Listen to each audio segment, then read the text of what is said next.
यो भिडियो चाहिँ अलिकति ड्राइभिङ लाइसेन्सको बारेमा कुरा गरौँ कि भनेर बनाउँदैछु म होइन। अब यहाँहरूले धेरै कुरा सुन्नु पनि भयो होला। नेपालको ड्राइभिङ लाइसेन्स लिएर आयो भने हामीलाई केही न केही सहज हुन्छ भनेर सुन्नुभएको होला होइन।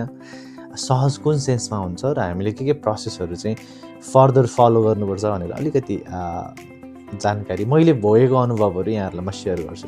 तपाईँले नेपालबाट ड्राइभिङ लाइसेन्स ल्याउनुहुन्छ, यहाँ चाहिँ कन्भर्ट गर्ने प्रोसेसमा जानुहुन्छ। तपाईँ आयोभरमै अपोइन्टमेन्ट लिएर तपाईँ भिजिट गर्न पनि सक्नुहुन्छ अथवा अपोइन्टमेन्ट नलिकन पनि जान सक्नुहुन्छ, किनभने त्यस्तो प्याक हुँदैन होइन। तर तपाईँले भिजिट साइट चाहिँ भिजिट गरेर खुल्ने टाइम, बन्द हुने टाइम, त्यो कुराहरू चाहिँ हेरेर जानुभयो भने तपाईँलाई सजिलो हुन्छ। तपाईँले आफ्नो ड्राइभिङ लाइसेन्स लिएर जानुहुन्छ, त्यहाँ कन्भर्ट गर्नको लागि चाहिँ प्रोसेसमा छोड्नुहुन्छ। 3 महिना जतिको टाइममा तपाईँको भेरिफाई भएर आउँछ होइन।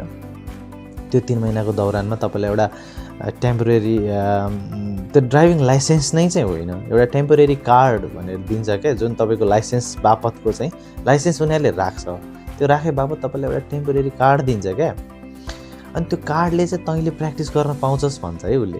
तैँले गाडी चलाएर हिँड्न पाउँछस्, गाडी नै चलाउनु पाउँछ एज अ प्रोफेसनल ड्राइभर जस्तो चाहिँ भन्दैन।